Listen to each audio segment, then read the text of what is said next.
Hello students, फोनोन्स institute के YouTube channel में आपका स्वागत है। तो last in previous video I am discussing about PGD physics KVS exam questions 122 122 122 to 126. Now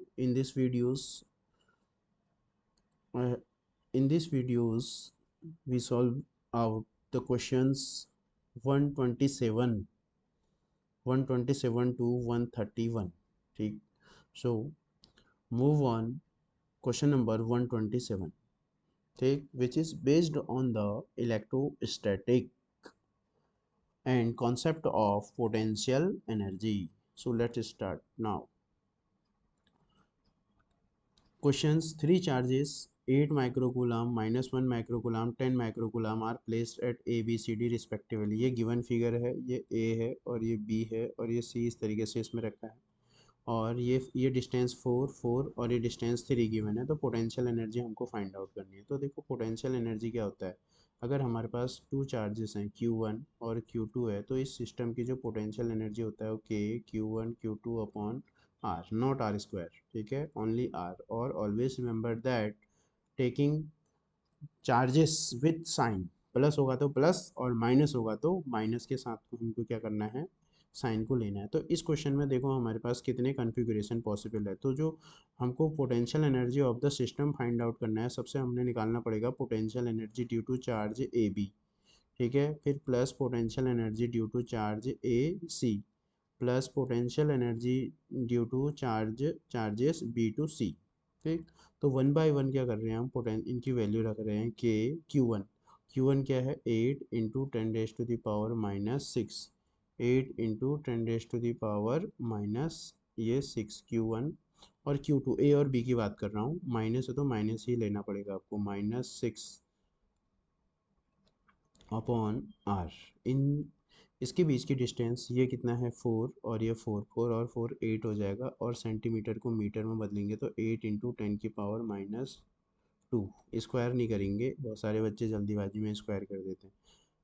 plus U potential energy due to A and C ये है, ए और सी के वजह से दो सिस्टम है, इसकी वजह से पोटेंशियल एनर्जी होगी कितनी, के Q1 8 × 10⁻⁻6 Q1 और Q2 है हमारे पास 10 × 10⁻⁻6 अपॉन आर। आर कितना होगा, देखो ये डिस्टेंस 3 है और ये 4 है तो ये डिस्टेंस 5 हो जाएगी। तो 5 × 10⁻², ये बन जाएगा, मीटर में बन जाएगी बात, क्लियर। और plus potential energy due to B C, similarly ये दो चार्जेस का सिस्टम है, इसकी वजह से भी हमको पोटेंशियल एनर्जी मिलेगी के Q1 हमारे पास आएगा -1 × 10⁻⁻6 और Q2 हमारे पास आएगा 10 × 10⁻⁻6 अपॉन आर। आर फर्दर क्या होगी, ये डिस्टेंस भी कितनी होगी, ये 4 है, ये 3 है तो ये 5 ये भी होगी, तो ये भी कितनी हो जाएगी 5 × 10⁻²। ठीक, अब जो भी कॉमन आ रहा है उसमें से हम, इसमें से जो भी कॉमन आ रहा है उसको हम बाहर निकाल देते। देखो के सब में आ रहा है, 10⁻⁻12 सब में आ रहा है और डिनोमिनेटर में ये -2 सबके साथ आ रहा है। देखो अब यहाँ कितना बचेगा, यहाँ -8, ठीक है, -8 अपॉन ये 8 बच रहा है, प्लस 8 8 × 10 अपॉन ये 5 आ रहा है इधर और ये माइनस में आ जाएगा, -10 अपॉन ये बच रहा है कुछ हमारे पास, ठीक है। तो ये तो -1 हो जाएगा, 5 × 2 = 10 हो जाएगा और ये भी 5 × 2 कितना हो जाएगा, 10 हो जाएगा, ठीक। और इस के की वैल्यू को रखते हैं 9 × 10⁻⁹ और इसको ऊपर पावर कितनी हो जाएगी, +2 इसका मीन्स कितना हो जाएगा, -10, ठीक है, -10 और इधर यहाँ आएगा हमारे पास ये -1 और प्लस ये 16, -1 + 16 और -2, -2 -3 और ये 13 आ गया। 13 9 जा 117, 13 9 जा कितना आ गया ये 117 इंटू 10 की पावर -1। तो ये जो आंसर आ रहा है ये आंसर आएगा 11.7 जूल। ठीक है, सॉल्व करके कितना आ रहा है 11.7 जूल। ठीक है, which is present on question number option number 1। तो इसका करेक्ट आंसर क्या होगा 11.7 is it's correct answer. Important है, एग्जाम में आता ही आता है ऐसा क्वेश्चन। ठीक है, तो option number 1 is the correct answer 111.7। ठीक, now moving on question number 128। 128 is most important questions.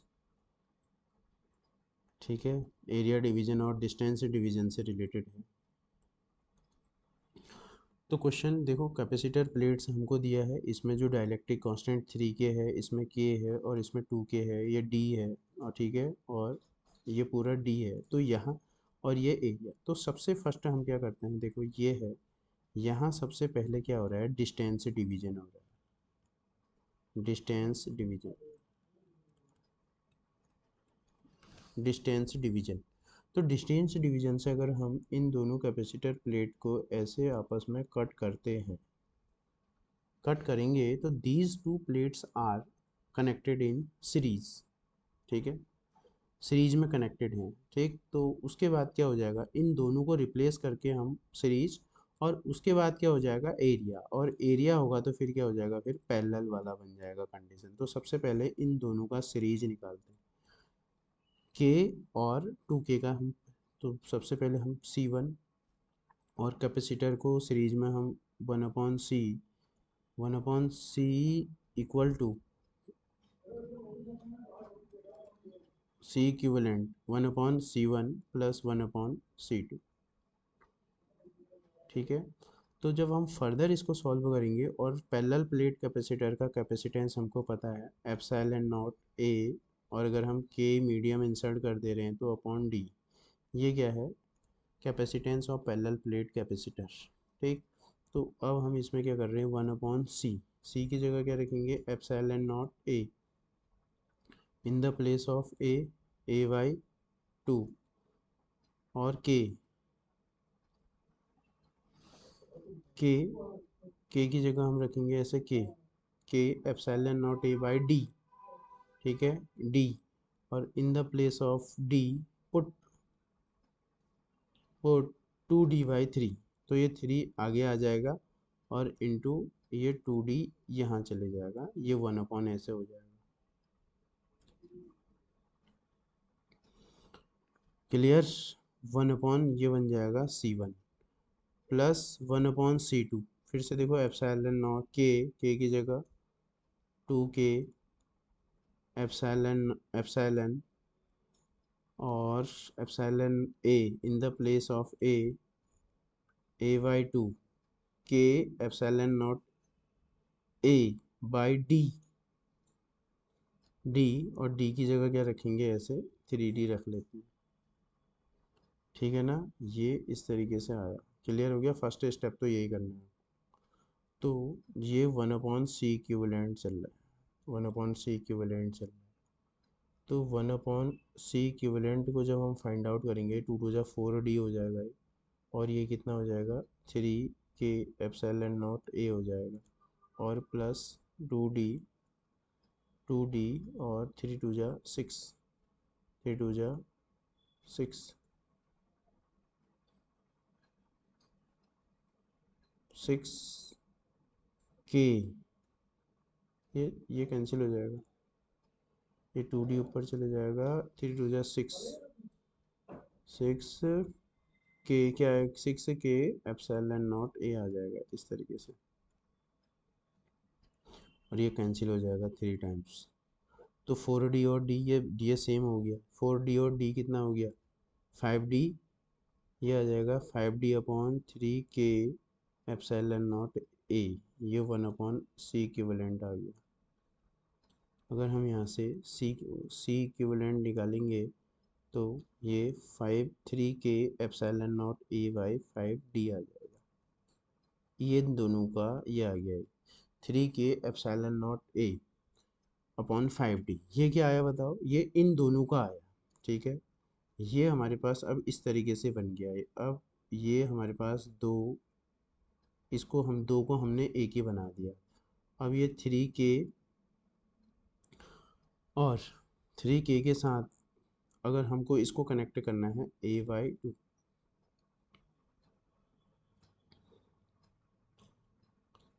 अब हमको इसका एरिया डिवीजन मेथड हमको यूज़ करना पड़ेगा।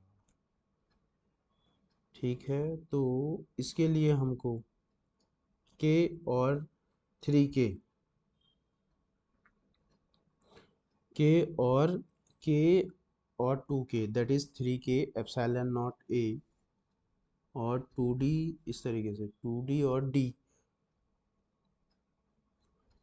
देखो अब हम इसको क्या करेंगे, K in the place of K, अब ये 3K हो जाएगा, 3K और 3K 3K और 3K इस तरीके से हो जाएगा। और ये डिस्टेंस कितनी हो जाएगी 2D plus D, 3D by D, 3D by 3 that means B हो जाएगा ये। अब इसके लिए अब ये दोनों किस में आ गए, पैरेलल में आ जाएंगे। ये दोनों किस में आ जाएंगे, पैरेलल में आ जाएंगे। पैरेलल क्योंकि वोल्टेज डिवीजन पैरेलल में हम कैसे जोड़ते हैं, सी डैश ले लेते हैं इसको। ये आ जाएगा सी डैश, ये सी इक्विवेलेंट। ठीक है, C equivalent, C equivalent plus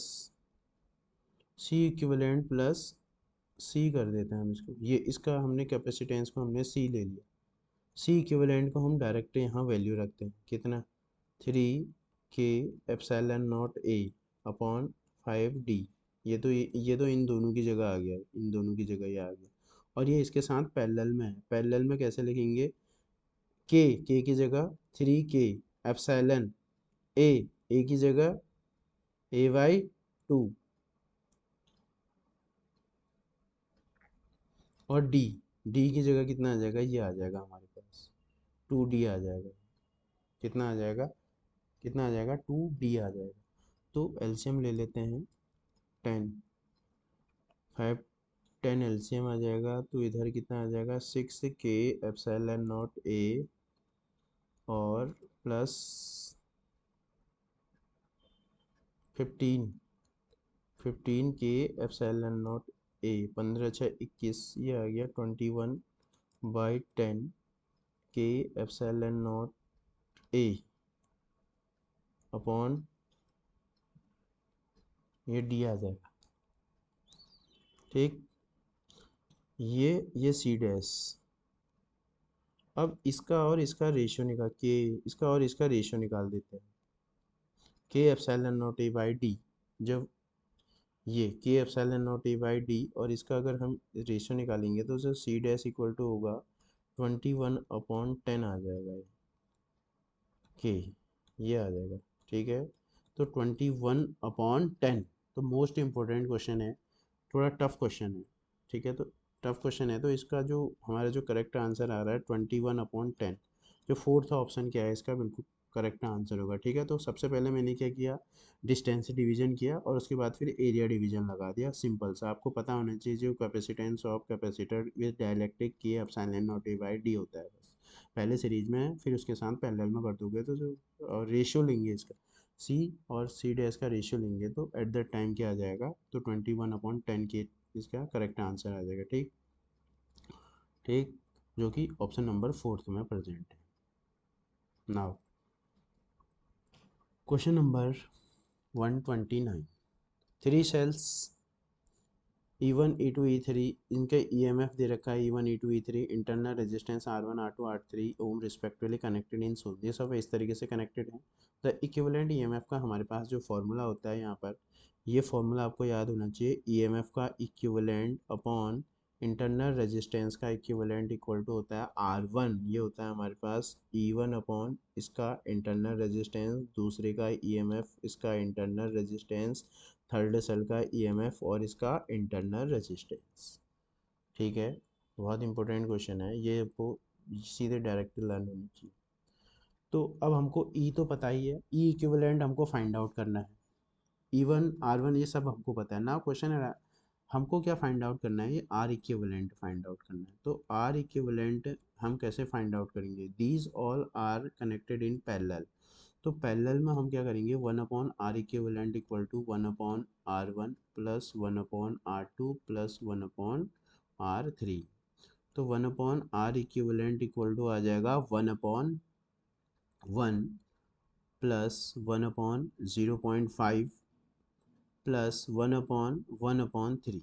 तो यहाँ से आर फाइंड आउट कर लेते हैं, तो ये वन आ जाएगा, वन और ये प्लस 10, ऊपर इसको हटाओगे तो 10 हो जाएगा, तो 5 2 जा 10, one plus two plus three, three ये 6 आ गया। ये वन अपॉन आर इक्विवेलेंट है, जल्दीबाजी में इसको 6 मत रख देना। तो यहाँ से अगर आप हम आर इक्विवेलेंट निकालेंगे तो ये 1/6 ओम आ जाएगा। ठीक, अब क्या करना है, इन सारी वैल्यूज़ को इस इक्वेशन में पुट कर देते हैं। ठीक है, तो ऑन पुटिंग दीज वैल्यूज़, तो देखते हैं आंसर क्या आता है।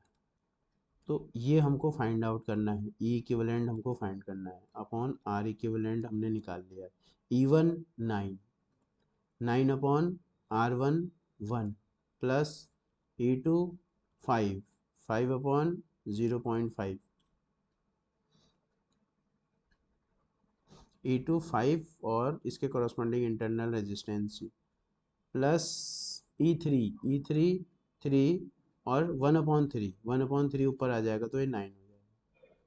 तो E equivalent upon R equivalent equal to 9 plus ये जीरो उठाओ और ये 10 बना दो, 9 प्लस 10 प्लस 9,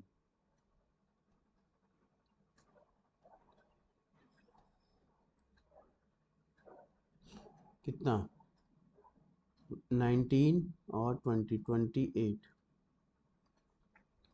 28 ई इक्विवेलेंट 28 इंटू 1/6। ठीक है, तो 2 से कट करते हैं इसको, 2 3 जा और 2 4 जा 8।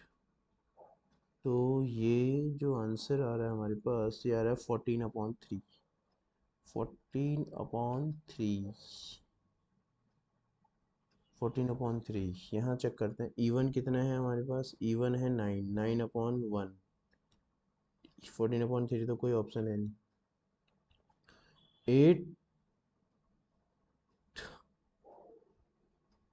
ऑफ। एक क्या मिस्टेक हुई, देखो मिस्टेक्स, मिस्टेक्स पकड़ में आ गई, देखो yes, because of second cell are opposite connected, ये तो देखना ही भूल गए। फर्स्ट और सेम पोलरिटी है तो ये सेकेंड माइनस में आएगा बेटा, very important, very important. Second cell is oppositively connected, तो इसका ईएमएफ आपको माइनस लिखना पड़ेगा, माइनस लिखना पड़ेगा। ऐसी छोटी मोटी गलती नहीं करनी है, ये बहुत बड़ी गलती बन जाती है एग्जाम में, because cell two are oppositively connected, cell two are oppositively connected. ठीक है, cell two are oppositively connected, तो इसलिए इसका जो ईएमएफ होगा वो क्या होगा, माइनस के साथ।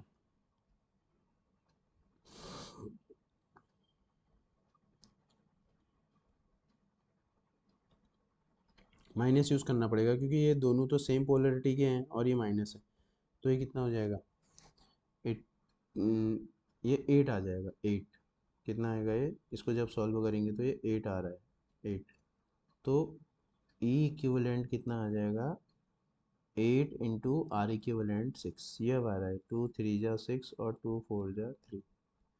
तो जो ईएमएफ का जो इक्विवेलेंट आ रहा है 4/3 of total voltage, volt 4/3 volt आ रहा है, जो कि ऑप्शन नंबर 1 में प्रेजेंट है।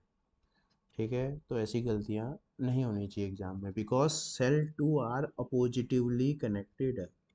पॉजिटिवली कनेक्टेड, इसीलिए मैंने इसके ईएमएफ को माइनस किया, माइनस का साइन इसीलिए लगा क्योंकि वो पॉजिटिवली कनेक्टेड है। क्लियर।